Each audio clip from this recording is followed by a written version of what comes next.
భాగ్యం నాకు. మనకేమి లేవండి, షుగర్లు, బీపీలు, గ్యాస్ ట్రబుల్ మన దగ్గరికి రావాయి.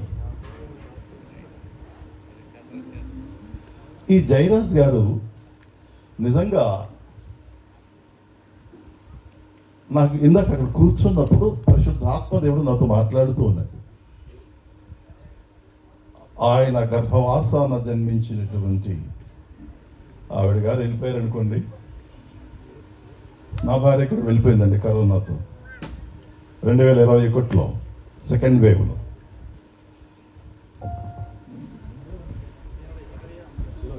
Okay right, 20 right.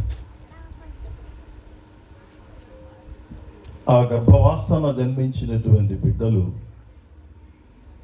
స్త్రీలలో నీవు ఆశీర్వదింపబడిన దానవు అన్నట్లు హల్లెలూయా. ఆ కుటుంబం అంతా కూడా పెద్ద అబ్బాయి నుంచి చిన్న అబ్బాయి దాకా ఆయన హస్తాలలో చెక్కబడి ఉన్నారు. హల్లెలూయా. అన్ని కుటుంబాల్లో ఈ ధన్యత ఉండదండి, గుర్తుపెట్టుకోండి. కానీ ఒక్క జయరాజ్ గారి కుటుంబంలోనే ఆయన కుమారుడు పాటలు పాడటం, పరిచర్య చేయటం. నేను చాలా సింపుల్ అండి నేను. కానీ నా కారు రాగానే వాళ్ళిద్దరు అబ్బాయిలు నా దగ్గరికి వచ్చారు. It's a great and great blessing. ఆ పరిచర్య అండి, టీచర్స్ వాళ్ళు. But I'm a servant of God, మేము దైవ సేవకులు. కానీ ఆ రెస్పెక్ట్ అనేది కొన్ని కుటుంబాల్లో ఉండదండి. వెస్ట్ గోదావరిలో ఇంతమందిని కట్టలేదు, జస్ట్ ఓన్లీ గ్రౌండ్ ఫ్లోరే కట్టాను. లాస్ట్ వీక్ 10 days అయింది వెళ్ళి. అనకూడదు, ఆ పాస్టర్కి ఎంత పొగరంటే, నేను ఎంఏ చదివాను, లెక్చరర్గా పనిచేస్తున్నాను. కానీ పాస్టర్ ఎంత నంబర్త కలిగి ఉంటాడంటే ఆయన్ని పట్టి అక్కడ మందిరం కట్టాను. హల్లెలూయా. కానీ ఏమైపోతుందో తెలీదు చివరికి. అది నేర్చుకోండి. నిజంగా ఈ జయరాజ్ గారి కుటుంబంలో అది దేవుడిచ్చినటువంటి గొప్ప ఘనత. అది అన్ని కుటుంబాల్లో ఉండాలి. నేను ఎవరు మీ అందరికీ బాగా తెలుసు, తెలియని వాళ్ళు ఎవరూ లేరు ఇక్కడ, అందరూ తెలుసు. నేను పక్కా ముస్లింని. నేను ఒక్కడే రక్షించబడ్డా మా వంశంలో. మేము 6 అన్నదమ్ములం, నేనే పెద్దోడిని, అగ్రజుడిని. నేను బయటకు వచ్చేసా. అది దేవుని యొక్క ధన్యత అండి. నిజంగా జయరాజ్ గారి కుటుంబంలో కూడా కుమారులు, కోడళ్ళు, ఇక మనవాళ్ళు, మనవరాళ్ళు, ఆ తరం ఎలా ఉంటుందో చూడాలి. ఎందుకంటే అక్కడ కూర్చున్నప్పుడు నాకు పరిశుద్ధ ఆత్మదేవుడు మాట్లాడుతూ ఉన్నాడు నాతో. It's a great blessing. ఈ ధన్యత అందరికీ రాదండి, రాదు. వాళ్ళు చేసుకున్న పుణ్యం అది, భాగ్యం అది. అది ఈ మారు మూల గ్రామం, హామ్లెట్ అంటారు దీన్ని, అంతేనండి, హామ్లెట్ అంటారు దీన్ని. ఎందుకంటే నేను దాదాపు 5 రాష్ట్రాలు తిరుగుతుంటాను. ఆంధ్ర, తెలంగాణ, రాయలసీమ, ఛత్తీస్గఢ్, అన్ని చోట్ల మందిరాలు కట్టాను. అన్ని ప్రాంతాలు తిరుగుతాను. 200 మందిరాలు పైన ఉన్నాయి. 200 పాస్టర్స్ కూడా ఉన్నారు. అన్ని ఏరియాలో గమనిస్తూనే ఉంటాను. దేవుని ఆత్మ నడిపిస్తూనే ఉంటుంది. ఈ చిన్న హ్యామ్లెట్లో ఉన్న ఒక 50 కుటుంబాలు ఉన్నాయేమో బహుశా, అంతేనా? అయినా సరే దేవుడు ఈస్ ఎ మిరాక్యులస్ గాడ్. హల్లెలూయా. ఆయన ఆశ్చర్యకరమైన, అద్భుతకరుడైన దేవుడు. ఆయన ఎక్కడున్నా సరే నేను లాక్కొని తీసుకొస్తాడు ఈ మహాసభలకి ప్రతి సంవత్సరం కూడా. హల్లెలూయా. వచ్చిన మీరు ధన్యులు కాదు, ఏర్పాటు చేసిన రమేష్ గారు ధన్యులు. హల్లెలూయా. నిజంగా ఈ ప్లేస్కి రావటం ఇప్పుడు మీరు ధన్యులు అవుతారు. ఇదే ప్రతి సంవత్సరం జరగాలి. కానీ రమేష్ గారు ఎంత బాధపడతారో తెలుసా?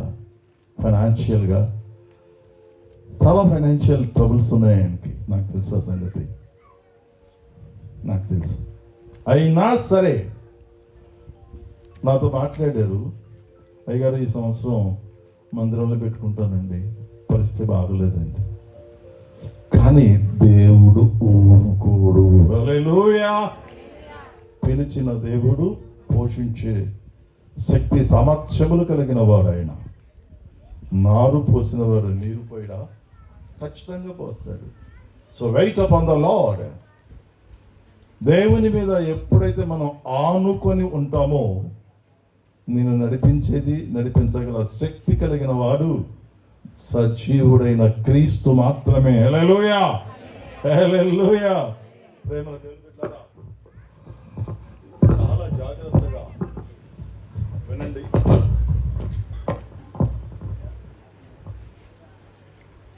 ఈ రోజు లాస్ట్ డే అనుకుంటుంది. మీ అందరికీ బాగా తెలుసు మాకన్నా. కారణం ఏమిటి అంటే ఇంట్లో టీవీ ఉన్నా చూసే టైం ఉండదు నాకు. కానీ మీ ఇళ్లలో టీవీ ఉంటుంది, కలగోరగంప ప్రోగ్రామ్స్ అన్ని చూస్తూ ఉంటారు. కానీ అసలైన ప్రోగ్రాం చూడరేమో నాకు తెలియదు. ఒకవేళ నేను ఇంట్లో ఉంటే మటుకు ఖచ్చితంగా 9 o'clock ఈటీవీ న్యూస్ చూస్తా. ఇవాళ ప్రపంచం ఎటువైపు వెళ్తుంది ఒక్కసారి ఆలోచన చేద్దాం. బైబిల్ ఏం చెబుతుంది? ప్రపంచం ఎటు వెళ్తుంది? ఈ రాత్రి ది ఎండ్ టైం, అంత్య దినాలకి దగ్గర పడుతూ ఉన్నాయి. చివరి గడియలు గంటలు మ్రోగుతూ ఉన్నాయి. ప్రపంచమంతా అల్లకల్లోలమై ఫైనాన్షియల్ క్రైసిస్తో మునిగి ఉంది. పరిస్థితులు మనం అనుకున్నంత తేలిగ్గా లేవండి. మనం అనుకున్నంత ఊరట కలిగించడం లేదు. ఒకనాడు అమెరికాలో ఉండాలి, ఉద్యోగం చేయాలంటే ఊరట పడేవాళ్ళం, తహతహలాడేవాళ్ళం. ఇప్పుడు ఎందుకు వచ్చామా, వెళ్ళిపోదామా అనే పరిస్థితి కలుగుతూ ఉంది. ప్రపంచ పరిస్థితి ఆ భయంకరంగా ఉందండి. అది ఎక్కడి నుంచో కాదండి. Bible is a based book. ఒక ఆధారభరితమైనటువంటి గ్రంథమే ఈ బైబిల్ గ్రంథం. బైబిల్ గ్రంథములో లేనిది ప్రపంచంలో జరగదు. ఇది ఛాలెంజ్ చేసి చెప్తాను. హల్లెలూయా. అంత్య దినాల్లో ఉన్నాం మనం. మీకు ఎంతైనా చెప్పండి, వింటారు. ఈ చెవితో వింటారో ఆ చెవితో వదిలేస్తారు. కానీ ఒకటి గుర్తుపెట్టుకోండి, క్రైస్తవ్యం అంటే విని ఆచరించి నడుచుకునే వారే పరలోకం చేరబడుదురుగాక. హల్లెలూయా. విన్నంత మాత్రాన పరలోకం చేరమండి, గుర్తుపెట్టుకోండి. విన్నంత మాత్రాన పరలోకం చేరం. పాట పాడినంత మాత్రం పరలోకం చేరం. ప్రార్థన చేసినంత మాత్రాన పరలోకం చేరమండి. We have to observe. మనం దాన్ని కొనసాగించాలి, దాని అడుగులో అడుగు వేసి నడవాలి, ముద్రించబడాలి. ఆ ముద్ర నీ శరీరంలో లేకపోతే నువ్వెవరో నాకు తెలియదు పో అంటాడు. ఎవరైతే ఆయన ముద్ర వేసుకుంటారో వారు ఖచ్చితంగా పరలోకం చేరబడుదురుగాక. హల్లెలూయా. విన్నంత మాత్రాన, కానుక ఇచ్చినంత మాత్రాన, ప్రార్థన చేసినంత మాత్రాన నువ్వు వెళ్ళవండి. మీరు ఎందుకు వచ్చారు ఇక్కడికి? వినటానికే వచ్చారు, పరలోకం చేరటానికి రాలా. పరలోకానికి మాకు కావాలి ఎన్నోళ్ళు చేతులు ఎత్తండి. నిజమా? పూర్తిగా ఎక్కలా, ఎట్లా పోయినారు?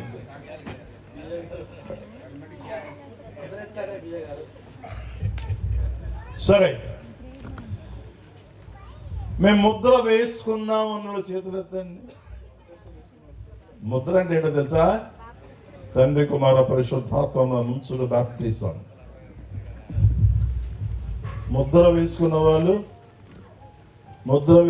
వాళ్ళు సగం ఏంటి? నేను రాయత్తండి లారీ గారు ఎత్తారు, చూశాను నేను. ఇది చాలా ఇంపార్టెంట్, ఇది చాలా చాలా ఇంపార్టెంట్. ఇది లేకపోతే బస్సు ఎక్కినప్పుడు మీకు టికెట్ కావాలిగా, టికెట్ లేకపోతే దిగు అంటాడు, అవునా? So end time, we are in end time. మనం అంత్య దినాల్లో ఉన్నామండి. ప్రేమ దేవుని బిడ్డలారా, 1 తెస్సలోనికి రాసిన పత్రిక 1వ అధ్యాయము 10వ వచనంతో స్టార్ట్ చేద్దాం. 1 తెస్సలోనికి రాసిన పత్రిక 1వ అధ్యాయము 10వ వచనం. 1:10 అండి. 1:10. మీ యొద్ద మాకెట్టి ప్రవేశం కలిగెను అక్కడ జనులు మమ్మను గూర్చి తెలియజెప్పుచున్నారు. మరియు మీరు విగ్రహములను విడిచిపెట్టి జీవము గలవాడును సత్యవంతుడునగు దేవునికి దాసులగుటకును దేవుడు మృతులలో నుండి లేపిన యేసు అనగా రాబో ఉగ్రత నుండి మనలను తప్పించుచున్న మనలను తప్పించుచున్న ఆయన కుమారుడైన యేసు పరలోకము నుండి వచ్చునని ఎదురు చూచుటకును మీరేలాగు దేవుని వైపు తిరిగితిరో ఆ సంగతి వారే తెలియజేయుచున్నారు. దేవుని యందు భయభక్తులు గలవారు తల వంచండి. చిన్న ప్రార్థన చేద్దాం. या आसमानी बाबा खुदावंदा तुझे लाख लाख शुक्र अदा करता हूं इस वक्त इस समय दाहिने हाथ से आगे बढ़ने का मौका दे या प्यारे यीशु मसीह, या खालिक है मालिक, భూమిని ఆకాశమును సూర్య చంద్రాదులను సమస్త జీవ జలరాశులను సృష్టికర్త మహోన్నతుడా, అలసి ఉన్నాను తండ్రి. నా నడుము కట్టండి. నీ సిలువ మాట నన్ను మరుగుపరిచి ఈ లేఖనం నుండి మర్మములు మాకు బోధింపచేసి కొన్ని ఆత్మలను రక్షించే భాగ్యమునకు ప్రసాదింపచేసి నీ దాసుడు రమేష్ గారు చేస్తున్న పరిచర్య, ఆ కుటుంబ సభ్యులు చేస్తున్నటువంటి సేవను దీవించి ఆశీర్వదించుమని యేసు నామమున బ్రతిమలాడి వేడుకుంటున్నాము తండ్రి. ఆమేన్. We are living in hope. మనము ఒక నిరీక్షణ కలిగి మనం జీవిస్తున్నామండి. మనము ఒక నిరీక్షణ కలిగి జీవిస్తున్నాం. ఏమిటా నిరీక్షణ అంటే, మన యేసయ్య తిరిగి వస్తాడు అని నమ్మితే చెప్పలు కొట్టండి. అంత మాత్రమే కాదండి, ఆయన నిన్ను నన్ను తనతో పరలోకానికి తీసుకువెళ్తాడు అని నమ్మితే తప్పడు కొట్టండి. అదే మన నిరీక్షణ. మనం ఎదురు చూస్తున్నాం. We are in hope. మనం ఆ నిరీక్షణలో జీవిస్తున్నాం, ఆ నిరీక్షణలో ఎదురు చూస్తున్నాం. ఆ నిరీక్షణ కనుక లేకపోతే సున్నా. ఆ నిరీక్షణ, రేపు 10th క్లాస్లో మా అబ్బాయి పాస్ అవుతాడు, రేపు మా అబ్బాయికి మంచి ఉద్యోగం వచ్చుది, అదొక నిరీక్షణ. నా కూతురికి ఒక సంబంధం, మంచి భర్త దొరుకుతాడు, అదొక నిరీక్షణ. ఈ సంవత్సరం పంటలు బాగా పండుతాయి, అదొక నిరీక్షణ. అట్లాగే మృత్యుంజయుడైనటువంటి యేసయ్య తిరిగి వస్తాడు, అది మన నిరీక్షణ. ఆ నిరీక్షణ కనుక లేకపోతే ఈ సభలు, ఈ కష్టాలు, ఈ ఖర్చులు అవసరం లేదండి. నేను ఇప్పుడు సేవ చేయబట్టి 41 years, 41 సంవత్సరం అండి సేవకు వచ్చి. నేను కొన్ని వేల కుటుంబాలు చూశాను. ఆనాడు యేసయ్య ఆ 3 రోజుల ఆయన ఉపన్యాసంలో అక్కడ వచ్చిన జన సమూహం ఏమయ్యారు తెలుసా అండి? ఆయన రొట్టెలు ఇస్తారట, తినటానికి వచ్చిన కొంతమంది ఉన్నారు. ఆయన స్వస్థత చేస్తాడట అని స్వస్థపడటానికి వచ్చిన కొంతమంది ఉన్నారు. అసలు ఆయన ఎలా ఉంటాడో చూడటానికి వచ్చిన కొంతమంది ఉన్నారు. So different kinds of people, వేరు మనస్తత్వాలు కలిగినటువంటి ప్రజలు అక్కడికి వచ్చారండి. వేరు మనస్తత్వాలు వాళ్ళకి.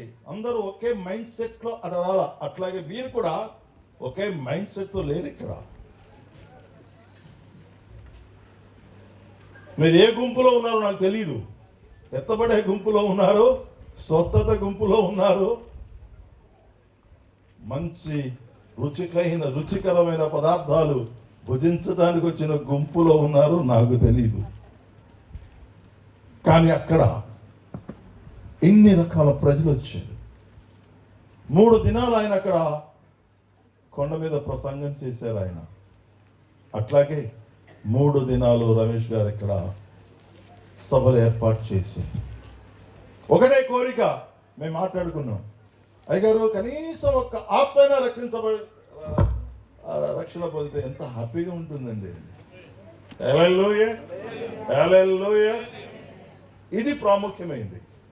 నేను లక్షలు ఖర్చు పెట్టేది ఎందుకు అంటే, నశించిపోతున్న ఒక్క ఆత్మ అయినా సరే తండ్రి రాజ్యానికి సంపాదించాలి అని ఒకే ఏకైక దృక్పథంతోనే ఈ సభలు నడుస్తూ ఉన్నాయి. హల్లెలూయా, హల్లెలూయా. అది నిరీక్షణ కలిగి ఉన్నామండి అక్కడ.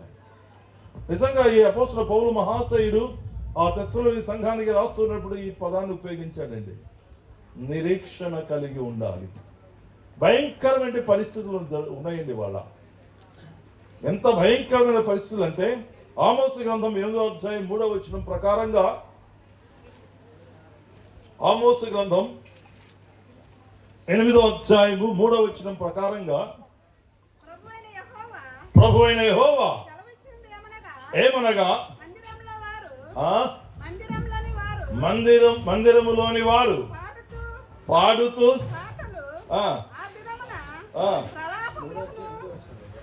8:3 చదవమ్మా. 8:3 సెలవిచ్చినదేమనగా, మందిరములో వారు పాడు పాటలు ఆ దినమున ప్రలాపములగును శవములు లెక్కకు ఎక్కువగును. చాలండి. మీకు తెలుసో తెలీదో నాకు తెలీదు, ఇస్రాయేల్ ఇరాన్ యుద్ధం ప్రారంభించబడింది. ఖచ్చితంగా మీరు గమనించలేదు, నాకు తెలీదు. రంజాన్ నెలలో యుద్ధం ప్రారంభించబడింది. అక్కడ మసీదుల్లో ఉపవాసం ఉండలేదండి ఎవరు కూడా. ఇస్రాయేల్ దేశంలో చర్చిలు మూతపడ్డాయండి, ఆరాధనలు సక్రమంగా జరగలేదండి. ఆ యుద్ధం ఎంత భయంకరమైన యుద్ధం అంటే ఇవాళకి కొనసాగుతుంది. బ్రేకప్ అయిందండి, ఇప్పుడు అవలా ఇంకా కంటిన్యూగా నడుస్తూనే ఉంది. శవాలు గుట్టలుగా పడుతున్నాయండి. కానీ మనకు వచ్చే న్యూస్ ఓన్లీ 5% మాత్రమే. అస్సలు న్యూస్ బయటికి రాదండి. అక్కడ చర్చిలో పాటలు ఆగిపోయాయి, మసీదులో కూడా ఆగిపోయాయి. ఆ తర్వాత మృతదేహాలు గుట్టలుగా పడిపోయాయి. కొన్ని వేల సంవత్సరాల క్రితమే దేవాది దేవుడైన పరమ తండ్రి ఈ పరిశుద్ధ గ్రంథములో రాయించి ఉంచాడు, ఈ విధంగా జరుగుద్ది అని. జరుగుతుందా లేదా? నమ్మితే చప్పట్లు పెట్టండి. జరగాలండి, ఖచ్చితంగా జరగాలి. ఇది జరిగితేనే ఆయన బయలుదేరి వచ్చేస్తాడు. అయ్యో అంటానికి వీలు లేదండి ఇక్కడ. అది జరగాలి, అంతే. జరగవలసి ఉన్నది. ప్రొఫెసీస్ ఫుల్ఫిల్ అవ్వాలి. అవి అయితేనే వాడు అక్కడ మొదలవుతాడండి. నాశన పుత్రుడు మిడిల్ ఈస్ట్ లోనే వస్తాడండి. కొంతమంది మిడిల్ ఈస్ట్ అంటారు, కొంతమంది యూరోపియన్ కంట్రీస్ అంటారు. కానీ అది మనకు తెలియదు, ఆ రహస్యం ఆయనకే తెలుసు. కానీ ఇక్కడ మనం సిద్ధపాటు కలిగి, నిరీక్షణ కలిగి ఆయన రాజ్యంలో ప్రవేశించడానికి సిద్ధంగా ఉండాలి. అమెరికాలో అండి కొన్ని చర్చెస్, చెప్పకూడదు నేను, హోటల్స్ గా మారిపోయినాయండి. హోటల్స్ గా మారిపోయింది. కారణం ఏంటంటే వాళ్ళు రావట్ల చర్చికి, మానేశారు.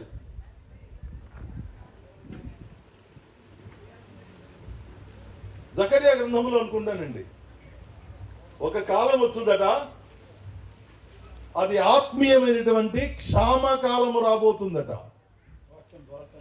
ఎస్ ఆమోసు గ్రంథములో క్షామకాలం రాబోతుంది.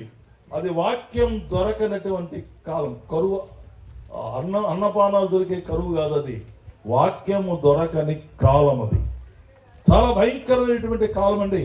అది కూడా రాబోతుందండి. ఇక్కడ మనం ప్రస్తుతానికి హ్యాపీగా మనం వాక్యం సభలు పెట్టుకుంటున్నాం. ఇండియాలో 28 రాష్ట్రాలు ఉన్నాయి. 28 రాష్ట్రాలలో దాదాపుగా 9 రాష్ట్రాలు అనుకుంటాను యాంటీ కన్వర్షన్ బిల్ వచ్చేసిందండి. నువ్వు సభ పెట్టడానికి వీల్లేదు, బయట పెడితే చర్చ్ లోపల పెట్టుకో. పబ్లిక్గా ఇలాంటి సభ పెట్టడానికి వీల్లేదు, నో పర్మిషన్. రాబో దినములందు దేశములో నేను క్షామము పుట్టింతును, అది అన్నపానములు లేకపోవట చేత కలుగు క్షామము గాక, అన్నపానములు లేకపోవట చేత కలుగు క్షామము కాక, యెహోవా మాటను వినకపోవట వలన క్షామముగా ఉండును. ఆమోస్ 8:11 అనుకుంటాను, కరెక్టేనా? ఇదే యెహోవా వాక్కు. కాబట్టి జనులు యెహోవా మాట వెదకుటకై ఈ సముద్రము నుండి ఆ సముద్రం వరకు ఉత్తర దిక్కు నుండి తూర్పు దిక్కు వరకు సంచరించుదురు గాని అది వారికి దొరకదు. హల్లెలూయా. బాబు వాక్యం దొరకదు, ఇంకా అయిపోయింది, టైం అయిపోయింది. ఇంకా మీరు ధన్యులండి, చాలా ధన్యులు మీరు. ఎందుకంటే వాక్యం దొరుకుతుంది. ప్రార్థన చేయటానికి పాస్టర్ గారు రెడీగా ఉన్నారు. మీ కష్టాలు పంచుకోవటానికి పాస్టర్ మీకోసం విజ్ఞాపన ప్రార్థన చేయటానికి సిద్ధంగా ఉన్నారు. మీరంత భాగ్యవంతులు తెలుసా అండి? యేసును కలిగిన వీరు భాగ్యవంతులు అన్నాడండి. హల్లెలూయా, హల్లెలూయా. ప్రేమ దేవుని బిడ్డలారా గమనించండి. అదే ఆమోస గ్రంథం 8:8లో కూడా ఒక మాట ఉంది. 8:8 ఇందును గూర్చి భూమి కంపించదా? దాని నివాసులందరూ అంగలార్చరా? నైలు నది పొంగునట్లు భూమి అంతయు ఉబుకును. వణికిపోతుంది వాళ్ళ ప్రపంచమంతా. ఇదేనా దిశ? హెర్మగిద్దెను యుద్ధానికి ఇది నాంది ప్రస్తావన అని ప్రపంచమంతా వణికిపోతుందండి. ఒకవేళ అదే జరిగితే మిడిల్ ఈస్ట్ లో మొత్తం 57 ఇస్లామిక్ దేశాలు ఉన్నాయి. 57 ఇస్లామిక్ దేశాలన్నీ ఏకమైతే ఇజ్రాయెల్ ఉండదు లెక్క ప్రకారం. కానీ అకార్డింగ్ టు ది ప్రాఫెసీ 1948లో చల్లా చదివినటువంటి యూదులందరూ కూడా ప్రపంచ పటంలో ఇస్రాయేల్ అనే దేశాన్ని స్థాపించుకున్నారు. హల్లెలూయా. అప్పటి వరకు వారు చెదిరిపోయారు.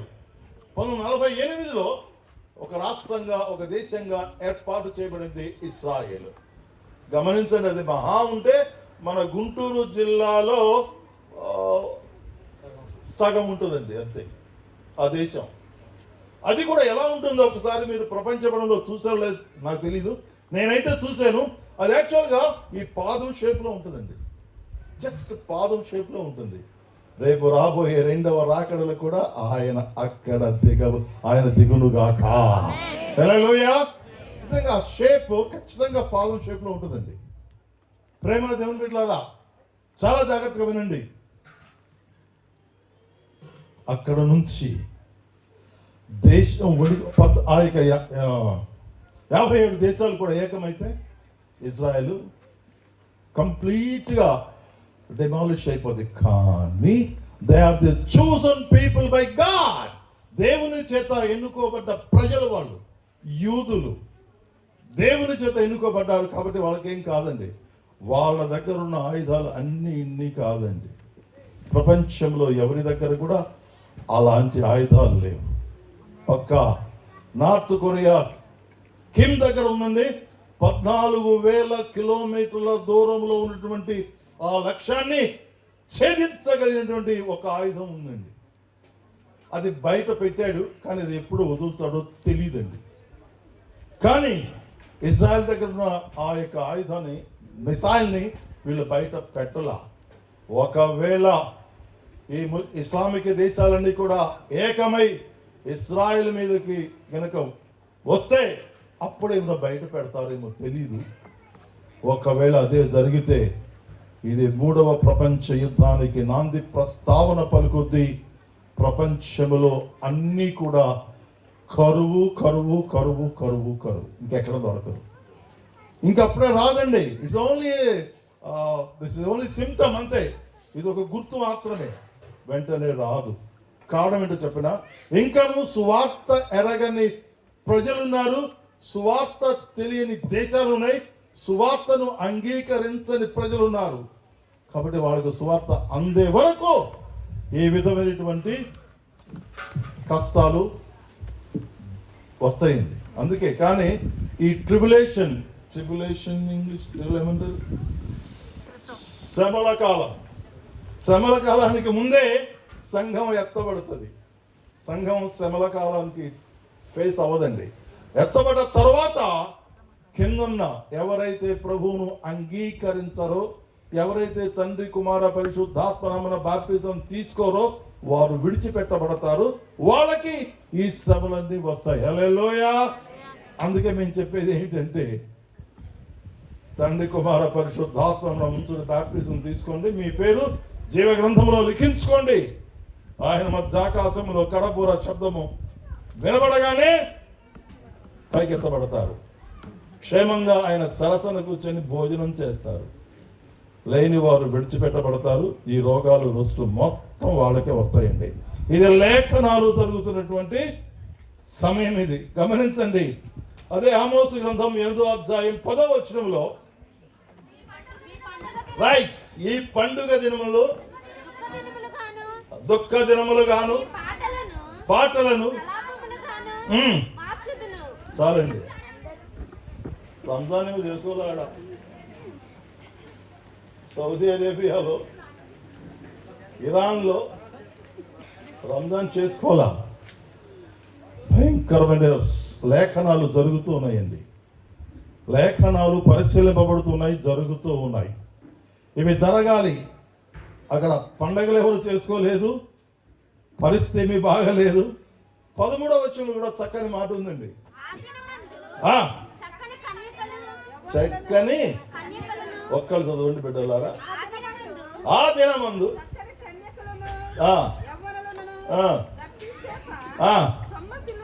చాలండి. కన్యకలకు పెళ్లిళ్ళు అవ్వవు, సొమ్మసిల్లిపోతారు.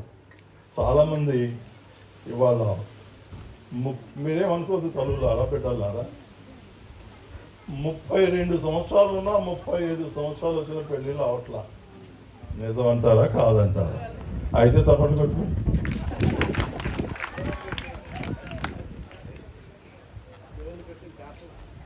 అవదు. ఇది ప్రాఫెసీ.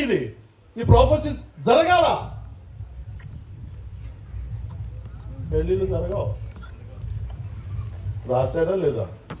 కొన్ని వేల సంవత్సరాల క్రితమే పరిశుద్ధాత్మ దేవుడు రాయించి ఉంచాడండి. ఇక్కడ వివాహాలు జరగవు. అలసిపోయి సలసిపోయి ఇంతేనే మన బతుకు అనే లెవెల్కి వచ్చేస్తారు. ఇంకా గమనించండి. 16వ అధ్యాయం ఇర్మియా గ్రంథము 16వ అధ్యాయము 9వ వచనం. ఇర్మియా గ్రంథము 16:9.